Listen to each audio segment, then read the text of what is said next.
Good day, welcome po sa Marlon Ironworks. Para po sa video natin, gagawa ako ng gate. So, sa gusto po magtanong, pwede po kayong mag-message. At kung malapit po kayo dito sa amin sa bahay or dito sa Indang, pwede ko po kayong turuan. So, ngayon nagagawa lang ako ng frame gamit ng magnet tsaka skwala. So, pagkatapos ng siguro ng 90 degrees, i-spot ko na yan. So, medyo mahaba yung video. Pero kung gusto niyo pong makita kung paano gawin, manood lang po kayo.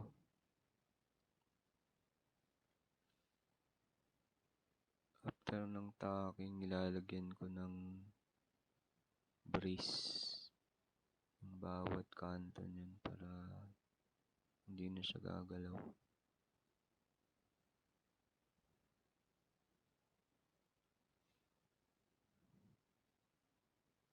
Tapos dino-double check ko lang kung 90 degrees ba siya.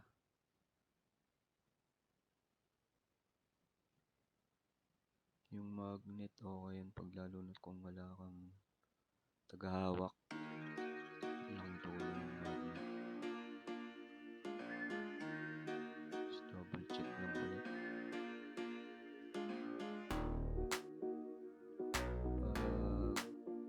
May brace na lahat.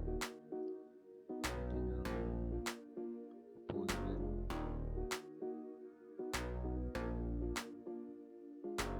Pag may gap, ginagamitan ko ng binalutang welding rod para ma-fill niya yung gap mas madaling maintain. So dito, kabilang side naman.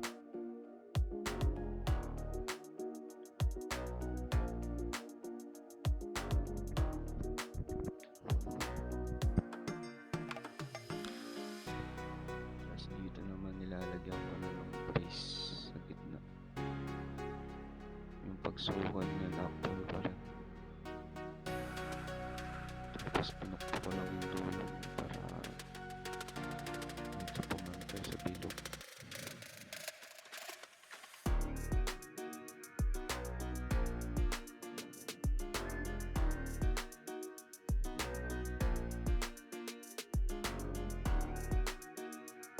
Pagkakaspat at sigurado na nasa pwesto, pwede na mag-weld.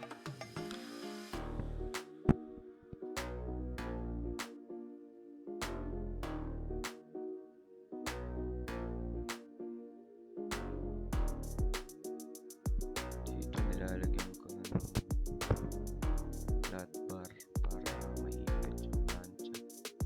Yung steel plate. Spat lang muna. Sabay sukat, putol.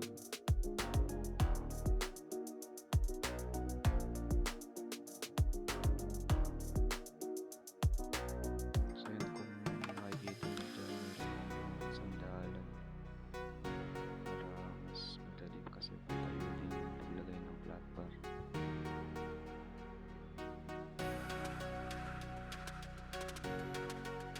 Yung pagsukat ko na kasi minsan mahabis. Kulang naman. Ganun lang pag tsokolabis.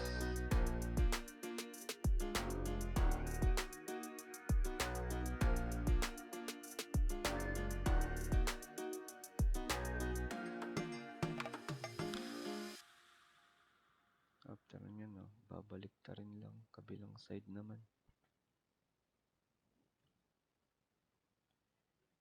Tapos ikot lang kabila ulit. So yung lalagay lang dito kabilang side lang para paglagay nung plate maiipit natin yung kabilang side.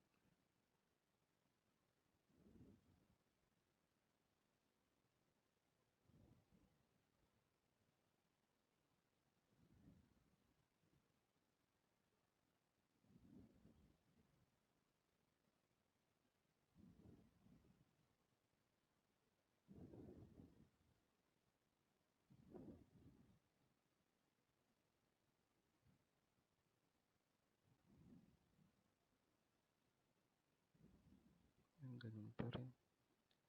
Kung umabot kayo rito sa video na to, malayo.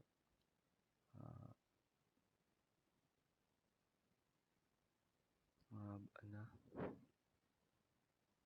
So, tinayo ko na dyan para kabila namang yung side naman na yun ang lalagyan ko.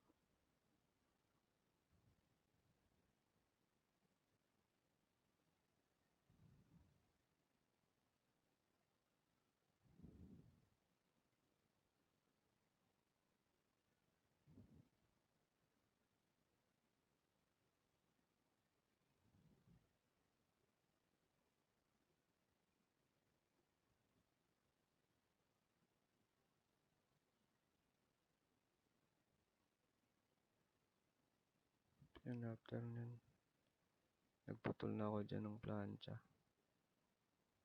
o liso or plain sheet. Tapos sinusubukan kong i-clamp dyan. Tapos naisip ko, mas okay pala ng sa flooring lang para hindi na kailangang i-clamp ng mataas. So, paglagay ko dyan, pininturahan ko na ng primer yung loob ng plate. Para hindi na siya, para may protection na yung loob kasi minelding na yan. Hindi na mapipinturahan yung loob, so nilagyan ko na ng pintura. Ngayon gumagamit ako ng C-clamp para maipit ng gusto yung plate.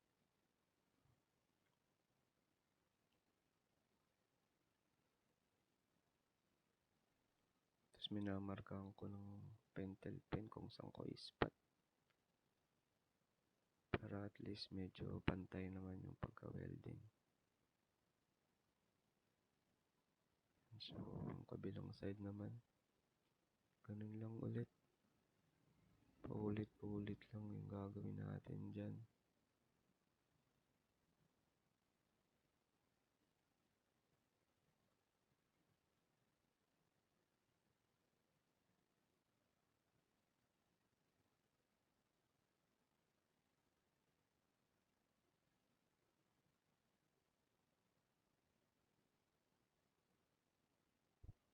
Ikak lang para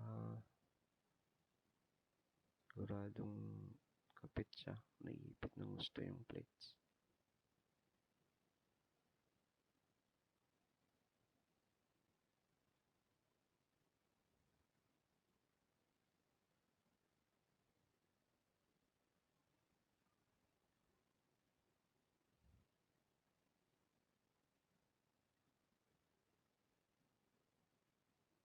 Kung umabot po kayo dito sa video na to, maraming pong salamat.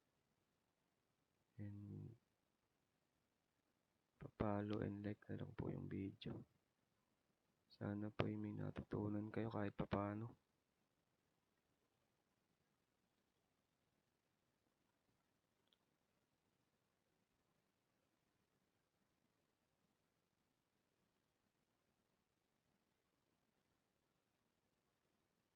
And tinutuunan ko lang kasi hindi naabot yung plates dyan. Ito yung ginawa kong pinakapinto, daanan ng kamay para sa lock. Tapos dyan di ko na pinakita na napinturahan ko na. At ayun, tapos na po. Maraming pong salamat ulit. Welcome po ulit sa Marn Arrows. Thank you po.